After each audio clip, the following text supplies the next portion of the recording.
మోదీ రాకతో ఆ రాష్ట్రాలకు మహర్దశ. ప్రధానిపై ప్రియాంక విమర్శలు, అక్రమ నిర్మాణాలపై ఉక్కుపాదం. ఇలాంటి టాప్ 10 జాతీయ వార్తలను ఇప్పుడు చూద్దాం.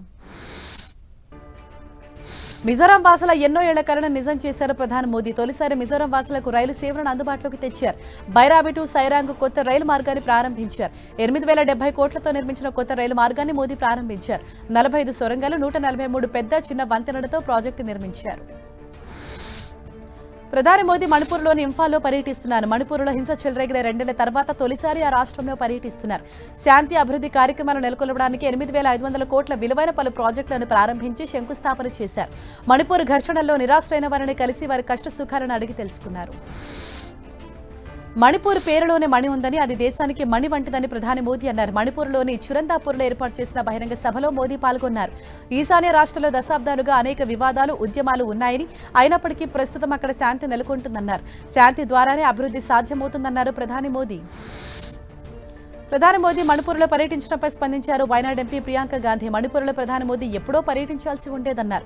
మణిపూర్లో అల్లర్లు జరిగి 2 ఏళ్లు గడిచినప్పటికీ ఇప్పటికైనా అక్కడ పర్యటించడం సంతోషంగా ఉందన్నారు. అక్కడ అల్లర్లు జరగకుండా మోదీ ఇప్పటికైనా చర్యలు చేపట్టారని ప్రియాంక గాంధీ సూచించారు. ఇండో నేపాల్ సరిహద్దు వెంట భద్రతా తనిఖీలు కొనసాగుతున్నాయి. సరిహద్దు వెంట వచ్చిపోయే వారిని క్షుణ్ణంగా తనిఖీ చేస్తున్నాయి భద్రతా బలగాలు. పత్రాలు తనిఖీ చేసిన తర్వాతే భారత్లోకి అనుమతిస్తున్నారు. అనుమానాస్పదంగా కనిపించిన వారిని అదుపులోకి తీసుకుంటున్నారు. సరిహద్దు వెంట భద్రతా బలగాలు ప్రత్యేక హెల్ప్ లైన్ డెస్క్ ను ఏర్పాటు చేశారు. భారతీయ వైమానిక దళం కొత్తగా 114 రఫేల్ యుద్ధ విమానాలు కొనుగోలు కోసం ప్రతిపాదన చేసి రక్షణ శాఖకు పంపించింది. తమ దళాన్ని విస్తరించాలన్న ఉద్దేశంతో ఐఏఎఫ్ ఈ ప్రతిపాదన చేసినట్లు తెలుస్తోంది. మల్టీ రోల్ ఆపరేషన్స్ లో పాల్గొనే యుద్ధ విమానాలు అవసరమని ఐఏఎఫ్ పేర్కొంది. విమానాల కొనుగోలు ప్రక్రియను మొదలు పెట్టాలని రక్షణ శాఖను కోరింది. మధ్యప్రదేశ్లో అక్రమ కట్టడాలపై మున్సిపల్ అధికారులు కొరడా జలిపించారు. భోపాల్ నగరంలో అక్రమ నిర్మాణాలను బుల్డోజర్తో కూల్చివేశారు.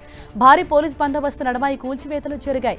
అక్రమ నిర్మాణాలపై పలుమార్లు నోటీసులు ఇచ్చినా ఎలాంటి సమాధానం రాకపోవడంతో కూల్చివేతలు చేపట్టినట్లు తెలిపారు.